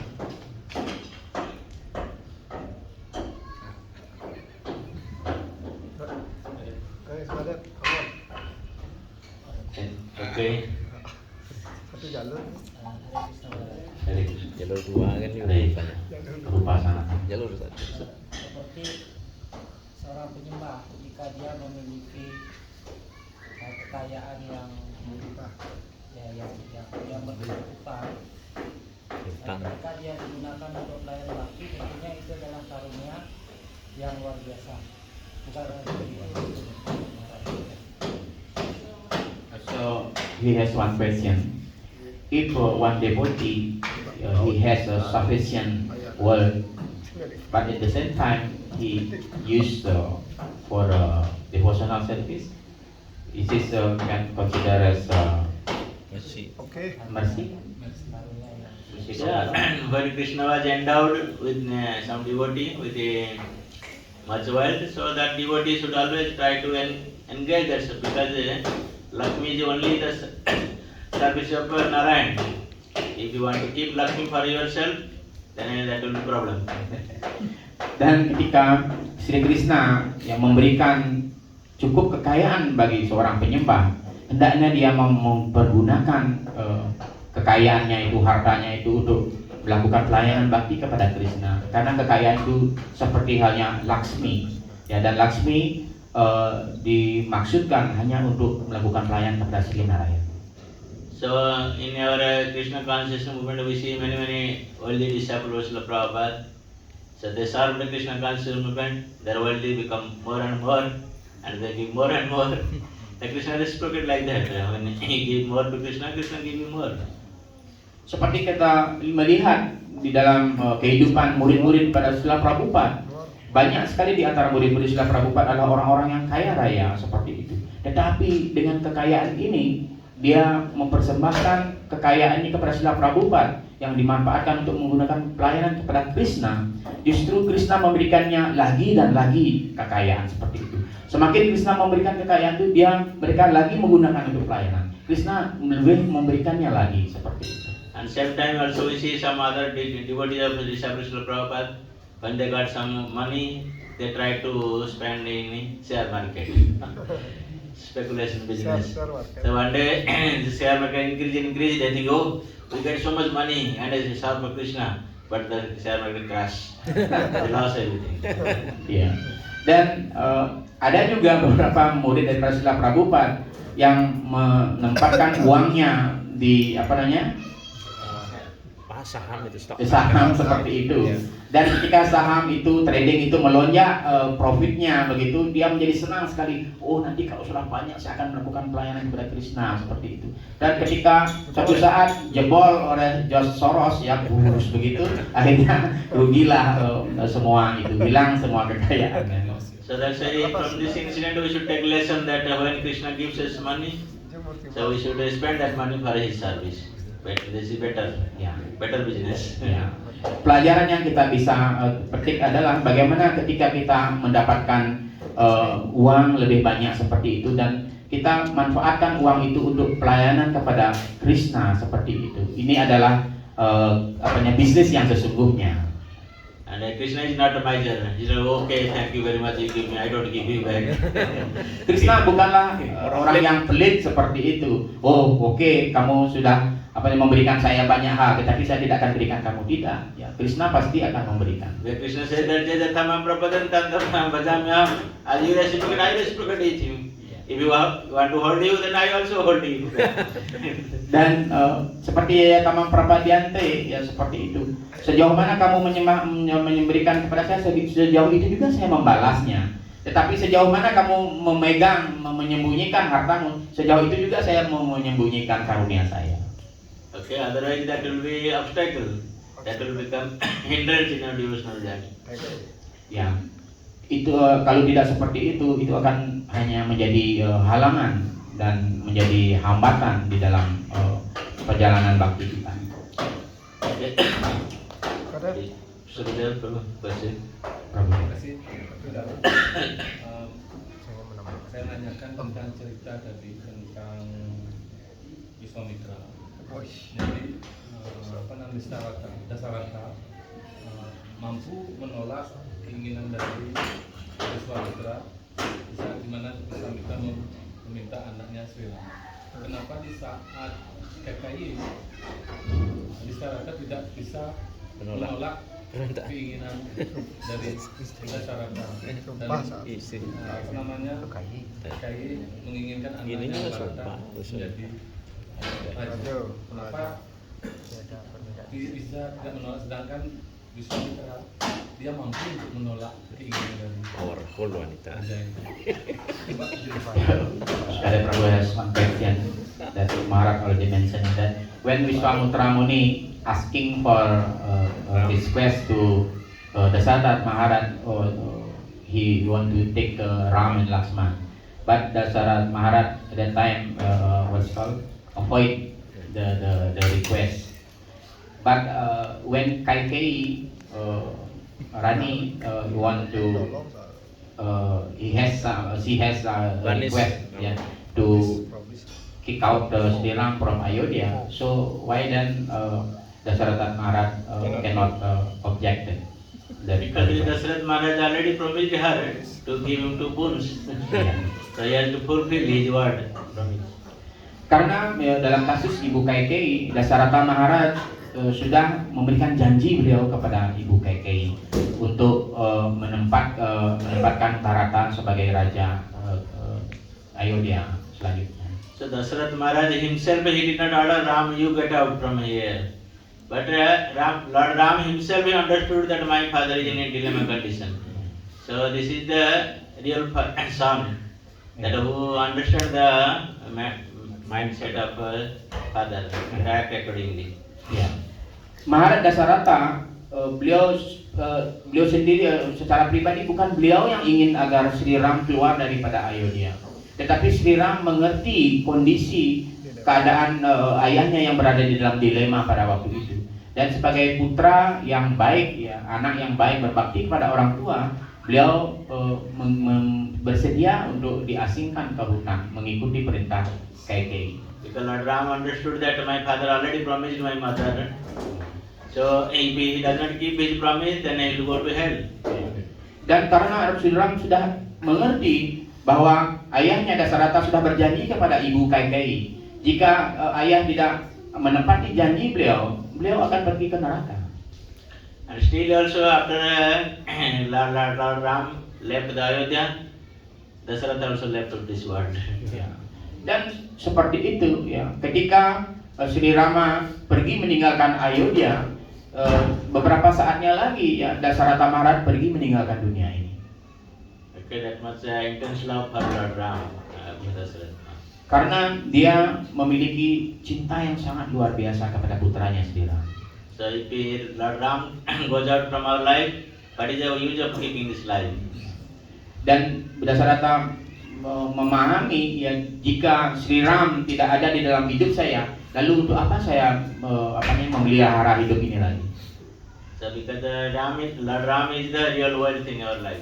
Ya, karena Sri Rama adalah kekayaan yang sesungguhnya di dalam hidup kita. Okay. Apa Viswamitra? Viswamitra. So why he avoid rejected the request of Viswamitra? Because he did not want to give Lord Ram. Who can give Lord Ram from their life? But finally he gave. Mengapa Viswamitra tidak diberikan? Karena memang tidak ingin agar Sri Ram pergi dari hidupnya. Tetapi akhirnya diberikan ya kepada Viswamitra. Because then Dasaratha Maharaj consulted with the Janaka, what is it? Vasishtha Rishi and other. Then they understood that Lord Ram is not an ordinary person; he is Supreme Lord himself. And also Viswamitra Rishi is not taking Lord Ram for only killing the demon. They want to get him married also. So they are looking for marriage Lord Ram. So that will become very happy. Dan jangan Dasaratha Maharaj juga mendiskusikan hal ini kepada Vasishtha Rishi karena mereka tahu bahwa Sri Rama adalah bukan manusia biasa, beliau adalah Tuhan Yang Maha Esa sendiri. Dan bagaimana Viswamitra Muni memiliki bukan hanya sekedar mengajak Sri Ram untuk melindungi asramanya dari gangguan para raksasa, tetapi Viswamitra Muni juga akan bagaimana mempertemukan Rama dan Sita dan untuk bisa menikahkan mereka berdua. Okay. Prabu Braja Pati Suta. Hare Krishna. Terima kasih sebelumnya. Saya menyambung Stan Maharaja bahwa semakin seseorang memberikan kepada Krishna, Krishna akan memberikan lebih kepada anaknya. Dan saya rasa hampir semua penyembah tahu filosofi ini. tetapi pada faktanya kenapa ini masih susah dipraktekkan. Nah, pertanyaannya, apa yang membuat filosofi yang bagus ini susah untuk dipraktekkan? Terima kasih. So we heard already the statement that when we give Krishna more, Krishna will give us also more. Like so, as a devotee, we know this very well. This is a very good philosophy like that. But in the fact, when we in the practical, why this is can always fail for us like that. So what is the cause why we fail to following this philosophy, very nice philosophy, to give Krishna more, that Krishna will give us more. Yeah, this is not only philosophy. This is for practicing devotees. Ya, ini bukan hanya sekedar filosofi, tetapi ini adalah sesuatu yang harus praktikal dilaksanakan di dalam pelayanan bakti kita. So that's why we are called practicing devotionals or devotees. Oleh karena itu kita mempraktekkan dan melatih diri kita di dalam pelayanan bakti ini. So if we are not voluntarily showing our intent to give something to Krishna, then we should understand ourselves. What is he holding me back? Kalau kita tidak secara sukarela atau ikhlas memberikan apa yang kita miliki kepada Krishna, kita akan selalu berpikir apa yang akan saya dapatkan sebagai balasan oleh Krishna, dari Krishna. So then we should ask the devotees, those who are senior to us, Vaishnavas, or the Gurudev to ask. So and then they give you the way, they give you the solution. Then if you follow the solution, then you become happy. Ya. Oleh karena itu kita hendaknya harus sering berkonsultasi kepada para senior, kepada para penyembah-penyembah yang maju, kepada Gurudev. Ya, kita harus menanyakan dan sehingga mereka akan memberikan solusi apa yang terbaik di dalam hidup kita. Dan ketika kita mengikuti arahan dari guru-guru seperti itu, maka kita akan mencapai kesuksesan di dalam hidup bakti ini. Because the main hindrance actual problem is ourself. Our own self is the main problem. Sebenarnya problemnya akibat utama yang problem yang kita dapatkan adalah berasal dari diri kita sendiri sebenarnya. Because I am thinking, oh, this is only given in Bhagavatam, not for me. Because I am thinking that this is given in Bhagavatam, for Kunti Maharani, not for me. Ini ya seperti di Srimad Bhagavatam ini sebenarnya berikan untuk diri kita, untuk saya, bukan untuk Kunti Maharani. This is not for Kunti Maharani. Untuk Kunti Maharani, bukan untuk diri saya. So this is not for actually Kunti Maharani. Kunti Maharani was not supposed to get suffering. This is for us actually, those who are actually suffering in this world. Ya, sebenarnya ini bukanlah untuk Kunti Maharani. Kalau Kunti Maharani ya bukan berada di dalam penderitaan, tetapi sesungguhnya Bhagavatam ini adalah untuk diri kita, karena kita yang berada dalam penderitaan sekarang ini. So that's why when we hear this instruction from the scripture, we should take that this is for my life, for my own benefit. This has been given. Ya. I should practice in my life. Apapun yang kita dapatkan dari sastra seperti itu sebenarnya untuk diri kita, untuk keuntungan diri kita, untuk keuntungan di dalam hidup kita. Okay. Oke. Lanjut. Kalau bisa ada hubungannya dengan keyakinan kita ini. Is it related to the science we have? Our Srada. Yeah. Serada. Oh, serada. Faith. Yeah. The faith and also we have faith, but we have to determine with the faith. Others Shraddha, Sabda Sudrudaka Nishya. We have to completely faith and Krishna.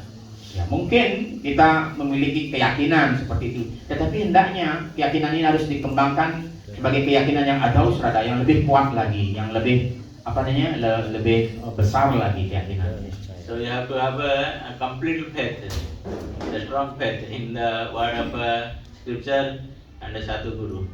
Kita harus memiliki keyakinan yang sepenuhnya terhadap kata-kata daripada sastra, daripada sadhu guru. And if you have not a strong faith, then you think, oh, maybe this is not for me, I cannot do this thing. Kalau kita tidak memiliki cukup keyakinan seperti itu, mungkin kita akan berpikir, so, kayaknya ini bukan untuk saya. Begitu. So if I give something to Krishna, then what will happen to my family? What will happen to my this, that? Ya. So we think it means you have not developed the firm faith and Krishna's word. Ya. Ya, dan kadang kita berpikir, oh kalau saya sumbangkan uang saya donation seperti itu, bagaimana istri saya, anak saya, keluarga saya seperti itu. Itu artinya kita belum memiliki keyakinan yang kuat kepada Krishna. Okay. Ya. So that's why now time has come to put our full faith to complete Radharaseswar temple. Ya. Everybody. Ini saatnya kita harus mengembangkan, semua yang hadir di sini harus mengembangkan keyakinan yang kuat. Bagaimana untuk ya segera menyelesaikan tempel daripada sisi Radharaseswar. Ya. Definitely Radharaseswar will reciprocate with you. Okay. Kalau semuanya memiliki kekuatan yang keyakinan yang kuat ya dan menyumbangkan uangnya, maka Radharaseswar akan segera membalasnya. Dan Hare Krishna. Hare Krishna. Prabhu, One more question. You have time? Ready? Prabhu Dwija. No, Ananta first then Dija. Yeah. Oh, Ananta now. first and Dwija. Maharaj, bagaimana tadi Maharaj menjelaskan bahwa kita harus selalu helpless. Bagaimana kita di saat yang sama ketika kita mempunyai mungkin kekayaan, terus kita punya ketampanan, kita punya pengetahuan, bagaimana kita mempraktekkan ketika bahwa kita itu helpless. Kan umumnya orang yang punya kekayaan merasa, oh saya cukup, bisa, saya punya kemampuan, kecerdasan. Tapi bagaimana para penyembah itu berpikir dirinya helpless seperti itu, padahal dia punya. So he has one question that Maharaj mentioning that we always feel that we are helpless. So at the same time, sometimes we have the four things like we taken birth in high family, we have some work, we have knowledge, we have opulence like that. But looks like almost impossible. We feel helpless in this condition. So how we should develop? So that's why we are reading from Kunti Maharani story and discussing Sanatana Goswami story. So they were not bereft of any material wealth. So that's why when we take this example from different scripture, and we compare ourselves. If we compare, are we Prime Minister of this country? Or I am so much scholar than Sanatana Goswami? So then this will make you humble. Yeah. Oleh karena itu ya kita harus memetik pelajaran dan sering mendengarkan dari Srimad Bhagavatam contoh-contoh seperti Kunti Maharani, seperti Sanatana Goswami. Mereka benar-benar di dalam kecerdasan dan kemewahan, kekayaan yang mereka miliki. Tetapi dalam waktu yang sama mereka merasa diri mereka tidak berdaya. Di dunia material ini, apalah artinya kita kalau dibandingkan dengan Kunti, dengan Sanatana Goswami seperti itu. Sehingga kita harus sering melihat dari sisi beliau agar kita mengetahui posisi kita seperti itu. Oleh karena itu kita harus rajin mendengarkan hal-hal seperti itu. So that's why Srimad Bhagavatam is full of different stories. These are not the stories. No, the problem in Bali they will think that these stories. This is not story. This is for teaching for us devotees. Dan di dalam Srimad Bhagavatam ini banyak sekali kisah-kisah yang luar biasa dari para penyembah murni. Tetapi ini bukanlah cerita biasa. Ini adalah suatu kenyataan dan suatu ajaran yang perlu kita pelajari dan kita aplikasikan di dalam hidup kita. Like you see here the story of Ambarish Maharaj. He was the king of emperor of the entire world, but still he was cleaning the temple. He himself was doing this thing. Seperti from this. ya, seperti kisah Ambarish Maharaj. Beliau bahkan adalah raja untuk satu planet bumi ini, bukan satu kerajaan kecil seperti Prabowo cuma di Indonesia saja, tetapi satu planet bumi ini Ambaris Maharan menguasainya. Tetapi beliau mempraktekkan 9 cara bakti. Bahkan beliau mengambil pelayanan yang paling rendah sekalipun, membersihkan, menyapu dan sebagainya. So when we hear more and more this type of lessons from different devotees, their life, then slowly if you have something like that, then we understand. Oh, if you compare yourself to that personality here, then it make you humble. Ya, karena Bhagavatam ini menyucikan. Kalau kita sering mendengarkan hal-hal kisah-kisah dari para penyembah murni ini, jadi pelan-pelan kita akan ketika hati kita disucikan, kita akan mampu mengerti hal itu, dan kita akan berangsur-angsur mengembangkan rasa tunduk hati di dalam diri kita. Okay. Oke. Page 930 now. Prabu Dwija. Okay. Prabu Dwija last terakhir. Kita mengetahui bahwa PKI adalah memiliki sifat yang mulia. Tapi kenapa PKI tidak memikirkan janji yang pernah disampaikan oleh suaminya raja tersebut akan membuat raja itu menjadi menderita dan istilahnya sampai meninggal. Nah, kenapa Mantara ini yang mengajukan janji itu biar dipenuhi sama rajanya itu? Kenapa tidak KAI minta nasihat kepada penasehat rajanya itu? Kenapa harus meminta kepada pelayannya itu? Janji artinya mengikuti janjinya yang penuhi janjinya itu. So as we know, KKI also has some good quality also. So by then KKI trying to fulfill the promise of Dasaratha Maharaj. So then the Dasaratha Maharaj become very distressed and suffering like that. And also why KKI asking what is called advice from Mantara, not from the because we know Mantara is just like a servant like that. So why he took advice from Mantara, not to the what is called the sea like that. So that's why there is a lesson for us.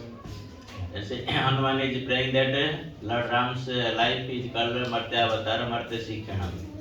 So he came to this material world to teach the lesson to the people those who are living in this material world.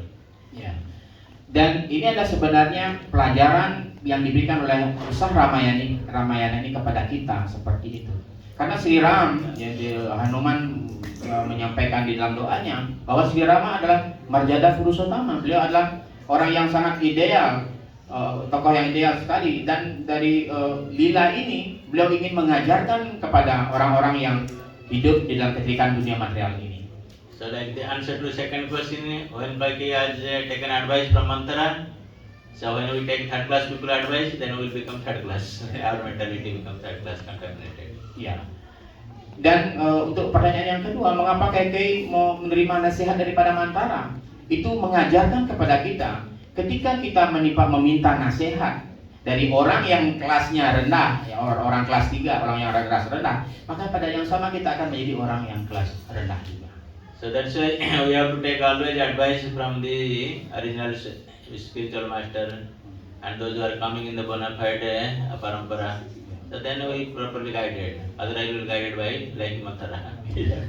Oleh karena itu ya, kita dalam hidup bakti ini, jalan bakti ini kita harus selalu meminta nasihat daripada beliau-beliau yang seperti guru kerohanian yang sangat bona fide, daripada para acarya dan sebagainya.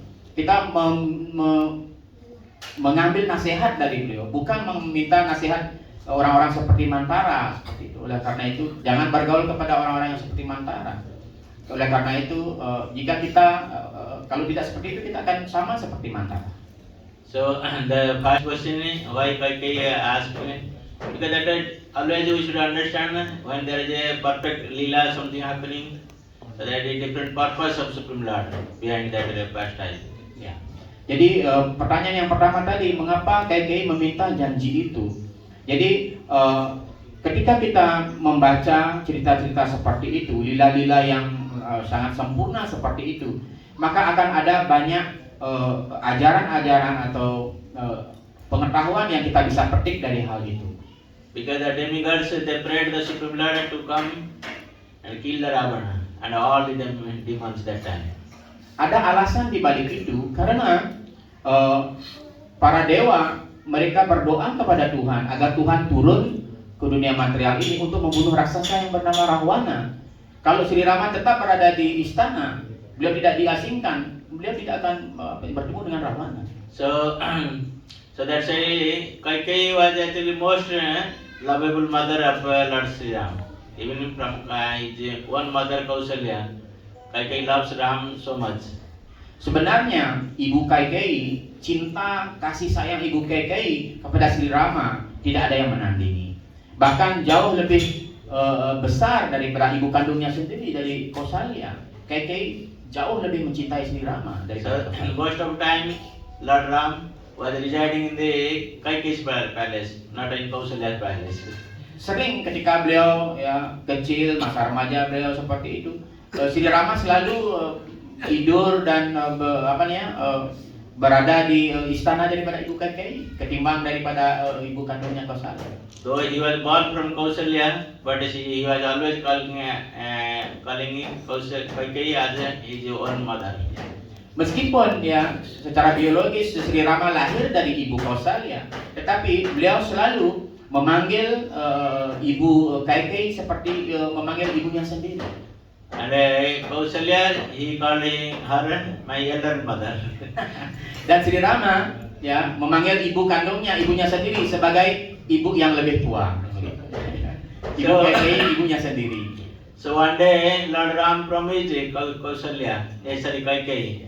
So since you love me the most, so you have to do some activities for me.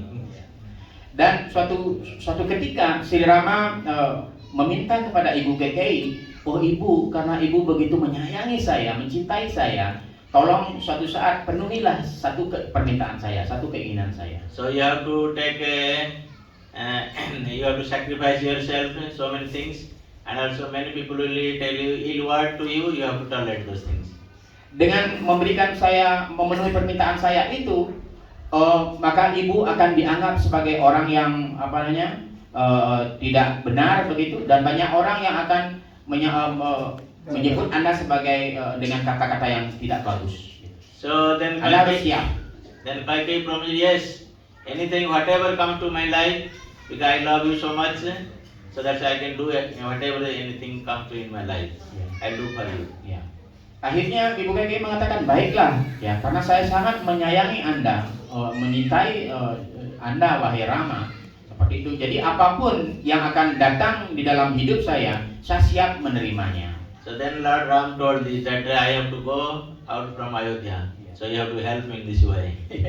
Sri Rama berkata kepada Ibu Kaikeyi, suatu saat Ibu, saya harus pergi dari kota Ayodhya ini. Oleh karena itu Ibu harus membantu saya. Bagaimana supaya saya pergi meninggalkan kota ini? So when Kaikeyi heard this, she became very strange. How can I do this thing? How can I leave you? You are most loved to me. Ketika Ibu Kaikeyi mendengar pernyataan Sri Rama ini, beliau mengatakan, bagaimana saya bisa melakukan hal ini? Saya sangat menyayangi dan mencintaimu. Seperti itu. So like that, we always know that there is higher purpose or intention of Supreme Lord when he performs some pastime. Oleh karena itu, ya kita sebagai penyembah kita harus tahu bagaimana Tuhan memiliki sebuah maksud tertentu ketika beliau melaksanakan lila beliau di dunia ini. Okay? Baik. Hare Krishna. So thank you very much. Saudara Srimad Bhagavad Mahapuran ki, Prabhupada ki, Sambat Bhakta Vrinda ki, Gaur Pramanande. Sore ini seperti Jewan Berjana Swami Maharaj ki. At least this time, these are did not ask stupid questions. Maharaj bilang Prabhupada tidak terlalu bertanya terlalu serius.